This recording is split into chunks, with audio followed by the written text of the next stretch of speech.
Grabbing a minor girl's breast and attempting to loosen her pajama strings were insufficient to constitute attempt to rape. That is what the Allahabad High Court had ruled on March 17, 2025, when it overturned a June 23, 2023 ruling passed by the special POSCO judge Kasganj.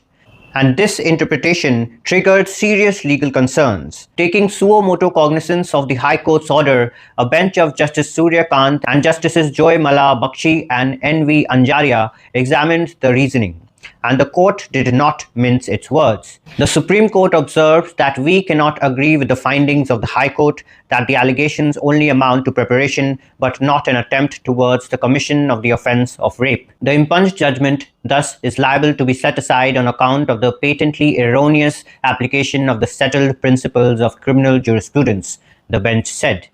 While setting aside the High Court's judgment, the Supreme Court restored the original stringent charge of attempt to rape against the accused under the Protection of Children from Sexual Offences Act. This was not merely a procedural correction. It was a doctrinal classification on how courts must interpret attempt in sexual offence cases, especially involving minors. The Supreme Court also warned that insensitive or narrowly framed judicial observations in sexual offence cases can have chilling effects on the victim. Then the Supreme Court went even further. It directed the National Judicial Academy, Bhopal, to form a committee to draft guidelines for judges handling sexual offence cases. The court said judicial decisions must reflect compassion, humanity, awareness of social realities, and careful, respectful reasoning. It even said it was hesitant to frame the guidelines without expert inputs, choosing a systematic reform instead of a rushed reaction. But here is a deeper issue.